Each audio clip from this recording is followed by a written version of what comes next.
Hello dears. അപ്പോൾ മറ്റൊരു ഷോർട്സുമായി ഞാൻ വീണ്ടും വന്നു കേട്ടോ. അപ്പോൾ തുടങ്ങിയാലോ? ഇതുപോലെ ഒരു ലൈൻസ് ഒക്കെ ഉള്ള ഒരു പേപ്പർ എടുക്കാം നമുക്ക്. കളർ പേപ്പർ ആയാലും കുഴപ്പമൊന്നുമില്ല കേട്ടോ. കുറച്ചും കൂടി അട്രാക്റ്റീവ് ആവാൻ വേണ്ടിയിട്ടാണ് ഞാൻ ഇങ്ങനെ ചെയ്തത്. എന്നിട്ട് ഞാനിതിൽ മടക്കുന്ന പോലെ ഫസ്റ്റ് ഹാഫ് ആയിട്ട് ഇതുപോലെ ഫോൾഡ് ചെയ്യണം. പിന്നെ ഇപ്പുറത്ത് നിന്ന് അതേപോലെ ഫോൾഡ് ചെയ്യണം. പിന്നെ ഈ ഞാൻ കാണിക്കുന്നുണ്ടല്ലേ അറ്റ കോർണേഴ്സ് മാത്രം ഉള്ളിലാക്കിയിട്ട് അങ്ങനെ ഫോൾഡ് ചെയ്യണം. ഇനി നേരെ തലതിരിക്കുക. ഇതും ഇതേപോലെ തന്നെ ഞാൻ ചെയ്യുന്ന പോലെ ചെയ്യാം കേട്ടോ. ശ്രദ്ധിക്കണം, തെറ്റിക്കഴിഞ്ഞാൽ പിന്നെ പറഞ്ഞിട്ട് കാര്യമില്ല മക്കളെ. അപ്പോൾ ഇതുപോലെ ചെയ്തതിന് ശേഷം പിന്നെ ഞാൻ ചെയ്യുന്നത് പോലെ നോക്കി ചെയ്യാം. എന്നിട്ട് അത് പിന്നെ ബാക്കിലേക്ക് ഫോൾഡ് ചെയ്യണം.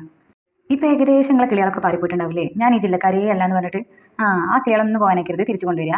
അപ്പോൾ ഇനി ഞാൻ ചെയ്യണ പോലെ ബാക്കിലായിട്ട് ഫോൾഡ് ചെയ്യാട്ടോ.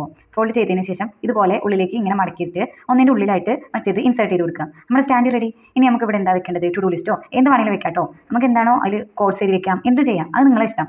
അപ്പോൾ അങ്ങനെ ചെയ്ത് കഴിഞ്ഞാൽ നമ്മളെ ഫൈനൽ ലുക്ക് റെഡി ആയിട്ടുണ്ട്. എങ്ങനെയുണ്ട്? ഞാൻ രണ്ടെണ്ണം ഉണ്ടാക്കി. എനിക്ക് തോന്നുന്നു പിങ്കാണ് ഇഷ്ടമായത്. അപ്പോൾ ഇതിൽ നിങ്ങൾക്ക് ഏതാ ഏറ്റവും കൂടുതൽ ഇഷ്ടമായത്? ഒറ്റ വട്ടെങ്കിൽ ഒരു വട്ടം ഇതൊന്ന് ഉണ്ടാക്കി നോക്കിട്ടോ. എളുപ്പമാണ്, നിങ്ങൾക്ക് ഭയങ്കരമായിട്ട് ചെയ്യാൻ കഴിയും.